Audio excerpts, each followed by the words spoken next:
Muchas gracias, bienvenidos como siempre a La Silla Roja. Tenemos en esta oportunidad un tema totalmente de actualidad, totalmente candente, que es una conversación con el senador Miguel Barbosa, presidente del Senado y coordinador de la bancada del PRD en la Cámara Alta. Una Cámara que va a discutir mañana martes una resolución que puede ser fundamental sobre la vida de la política del país y en particular de Guerrero. Senador Barbosa, es un placer tenerlo en La Silla Roja. Hola, Roberto. Como digo, el Senado tiene que determinar cuál va a ser su rol en la crisis que vive el Estado de Guerrero. Bueno, el Senado mañana desahogará primero en comisiones y después en el Pleno la solicitud que sobre el procedimiento de desaparición de poderes presentaron senadoras y senadores del Partido de Acción Nacional y ciudadanos que se adhirieron a la misma. Se trata de una previsión constitucional en el artículo 76, fracción quinta, con facultad exclusiva del Senado conocer de la desaparición de poderes, con un efecto declarativo, es decir, que el Senado solamente declare cuando no existen poderes ya en un Estado, es decir, declara la no existencia. En este caso estamos en presencia de una circunstancia en que los poderes en el Estado de Guerrero están vigentes, instituidos, vigentes. Parece una práctica antigua, ¿no? Sí, y después la ley secundaria de la fracción quinta del artículo 76, de 13 artículos, ya tiene efectos constitutivos, pero muy mal regulados. Es una ley vieja, es una ley que se crea en una realidad política distinta, en otro país, pues, era otro país el que había en ese momento, y ahora esta ley vieja pues sigue vigente y cualquier interesado con interés jurídico puede acudir a ella, y es lo que hicieron las y los senadores que presentaron la solicitud. Entonces mañana el Senado analizará con rigor jurídico, primero en comisiones y después en el Pleno, esta solicitud. Puede darse el caso, la circunstancia de que su bancada u otras bancadas consideren no conveniente proceder con el tema de la declaración de desaparición de poderes por la complejidad jurídica del tema, sin que ello suponga que no estén de acuerdo con que el gobernador de Guerrero, Ángel Aguirre, deba dejar el puesto. Son cosas distintas. Son cosas distintas. El tema de la desaparición de poderes tiene que analizarse en el marco de la ley que lo regula. Claro. ¿Sí? Y ahí establecer una definición. Y el tema de la permanencia en este momento del gobernador es otra cosa. Para empezar, la permanencia depende de una decisión personal del gobernador, ¿sí? Porque no hay un procedimiento para separarlo del poder, sino sería dependiente de una decisión personal. Ya la opinión política que se diera individual o colectivamente del Senado de la República es otra cosa. Usted se ha manifestado desde hace algunos días en favor de la conveniencia de que el gobernador Aguirre deje el cargo. Como perredista, como líder del Senado, ¿cuál ha sido su reflexión en el tema? Bueno, primero, cuando yo me he manifestado por la oportunidad que pudiera el gobernador pedir licencia, es por el hecho de ayudar a distensionar el ambiente social, ayudar a la investigación, no por considerarlo responsable de alguna culpa en específico, cualquiera que sea su naturaleza. Y lo hago en mi calidad de perredista, no de coordinador del grupo parlamentario y menos de presidente del Senado. Como coordinador del grupo parlamentario hablaré en nombre de los senadores del PRD, cuyo tema no lo hemos definido, y como presidente del Senado lo haré de manera institucional, nunca poniendo una opinión sobre un asunto que le corresponda al Senado. Cuando el Senado lo defina, hablaré como el Senado habría hecho esa definición. Pero en el caso particular también lo veo en función de mi calidad de integrante del PRD, porque veo cómo se está instalando una percepción social, una opinión pública de que el PRD no está en favor de la investigación, sino que está solamente ayudando a que permanezcan los servidores públicos que de alguna manera no es que estén involucrados, pero forman parte del esquema del cual tendrán que esclarecerse. La suya es una reflexión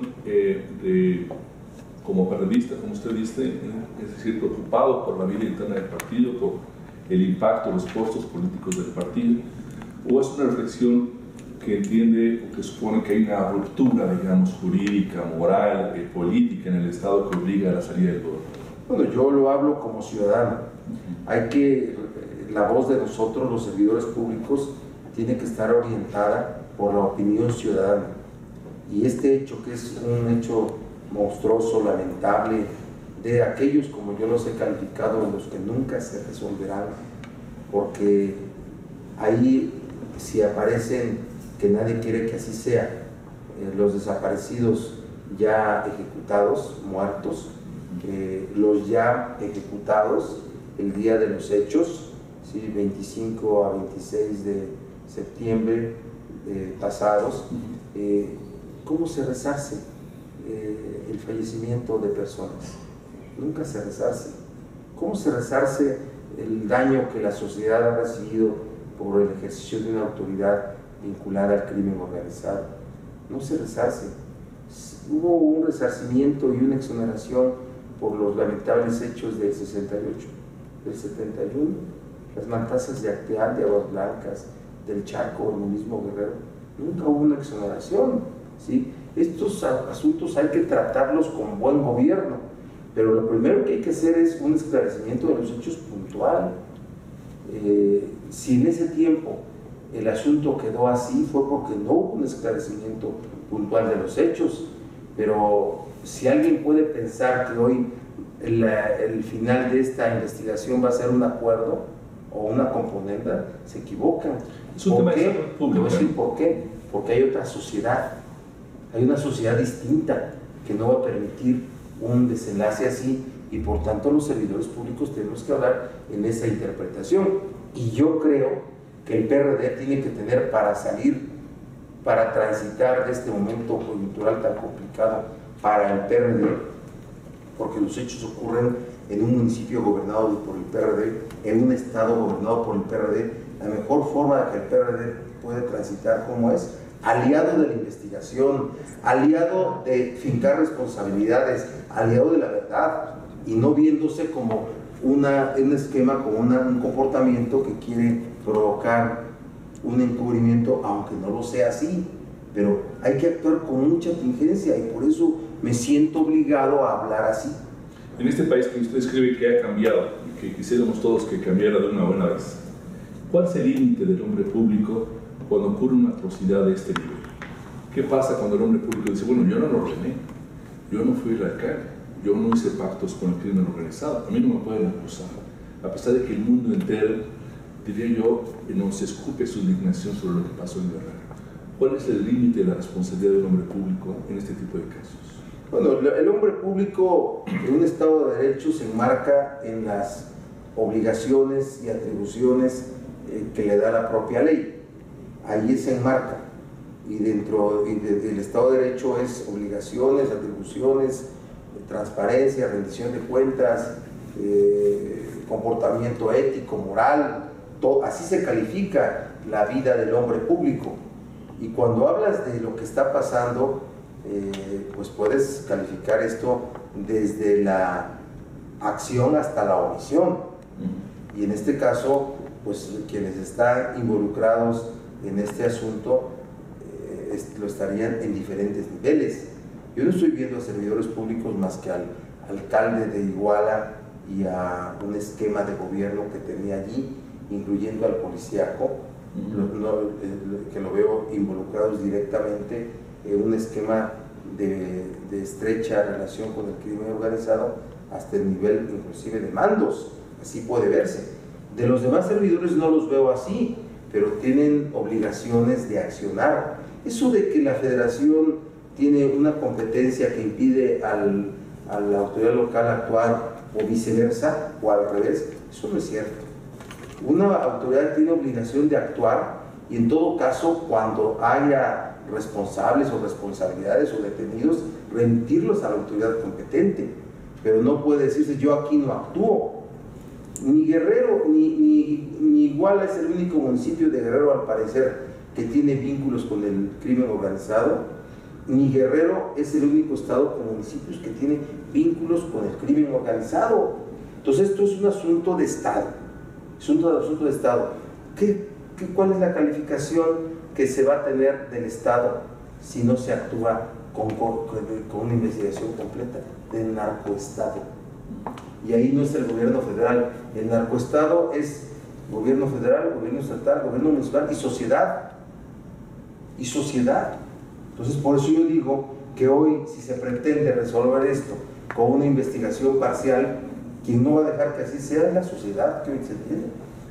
En resumen, senador, yo le diría que usted no está comprando en su planteamiento ni los argumentos del gobernador Aguirre de que solamente igual es el problema y que no tuvo nada que ver, que fue un problema solamente del alcalde, pero tampoco está comprando los argumentos de su partido, el PRD, que en días pasados le apostó a decir que son muchos los estados que tienen problemas de narcotráfico, que no tienen ninguna postura en favor de que salga el gobernador Aguirre, todo lo contrario. Al parecer hay varias visiones dentro de su propio partido sobre esta problemática que en mi impresión, en el criterio general, fuera del PRD, todo el mundo coincide que el señor tendrá que irse. Mira, tiene que ver con una investigación que se resuelva ya. Llevan más de 20 días y no se puede determinar el paradero de los desaparecidos y el paradero de múltiples cuerpos de personas asesinadas, ¿sí?, en el territorio de Guerrero y no sé en cuántos territorios más de estados. Es verdaderamente terrorífico.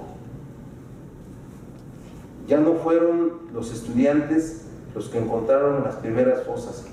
¿Eso nos consuela? ¿Eso nos lleva a un asunto de estabilización emotiva o no reclamo? Son personas encontradas allí, que está sembrado el territorio de Guerrero y muchos estados con fosas comunes, en donde estamos ya viviendo. Entonces lo que tiene que haber es un pronto esclarecimiento de los hechos. ¿Qué puede ocurrir si no se esclarecen los hechos ya en días? Hechos de disolución social, pronunciamientos, el aprovechamiento de grupos radicales que están esperando momentos así para pronunciarse y para tener pábulo para sus propósitos. Muy bien. Yo quisiera pedirle que en un segundo bloque del programa profundizáramos sobre este tipo de riesgos y cuál es la postura del PRD, que se esperaría que tuviera una visión de izquierdas socialmente sensible en este tipo de materias. Que permitamos hacer un receso y retomamos con ustedes en un minuto más.